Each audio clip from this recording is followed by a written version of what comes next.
રાજા રાજવ્યાપી 1 કરોડ હસ્તાક્ષર અભિયાનનો પ્રારંભ કરાયો છે।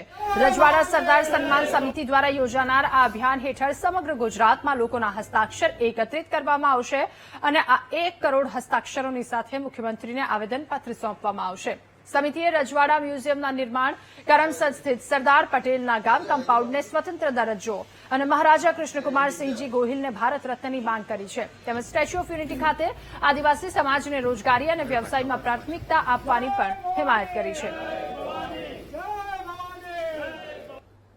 સામાન્ય યુવાનોએ બનાવેલી આ સમિતિ છે, જે સમિતિ દ્વારા સરકાર સમક્ષ 4 માંગો મૂકવામાં આવી છે। રજવાડાને મ્યુઝિયમ બનાવવામાં આવે, એની તારીખ જાહેર થાય, કૃષ્ણકુમારસિંહજી ગોહિલ મહારાજા સાહેબને ભારત રત્ન આપવામાં આવે, આદિવાસીઓને સ્ટેચ્યુ ઓફ યુનિટી ખાતે પ્રાથમિકતા આપવામાં આવે, નોકરી ધંધામાં તેમજ કરમસદ ગામને સ્વતંત્ર દરજ્જો આપવામાં આવે। આ 4 માંગણીઓ સાથે સમિતિની રચના કરી છે અને આજે જાહેરાત કરી છે કે આગામી સમયમાં દરેક જિલ્લે, ગામે, તાલુકે દરેક જગ્યાએ ઘરે ઘરે ફરીને આ સમિતિના તમામ યુવાનો 1 કરોડ હસ્તાક્ષર કરાવશે। આ ભારતના સાચા વિચારોની સરદાર અને ક્ષત્રિય, સરકાર અને ક્ષત્રિય, સરકાર અને સરદાર, આ બધાની વચ્ચે બનેલું એક ભારત। અને કેવું ભારત!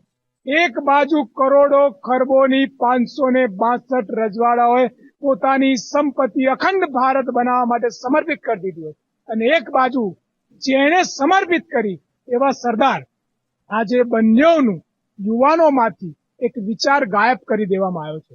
અમારી માંગણી એમને ભારત રત્ન, એમના માટે એમના વિચારોને યુવાનોમાં લઈ જવું, એ ક્યારે પણ ગરીબ, દબાયેલા, કચડાયેલા વર્ગ પર અત્યાચાર નતા કરતા।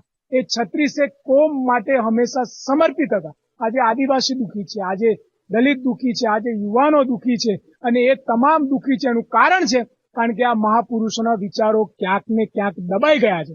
સરદાર સન્માન સંકલ્પ આંદોલન સમિતિ કરમસદ ગુજરાત દ્વારા જે માંગને લઈને આંદોલન ચાલી રહ્યું હતું, આજે શ્રી લખનભાઈ દરબાર દ્વારા રાજા રજવાડા અને સરદાર સન્માન સમિતિનું ગઠન કરી અને આ માંગને એક આંદોલન સ્વરૂપે અને સહી અભિયાન અને હસ્તાક્ષર સ્વરૂપે જે આજે એમને બહોળું કરવાની જે શરૂઆત કરી છે, આજે એમને પૂરેપૂરો અમે ટેકો આપીએ છીએ।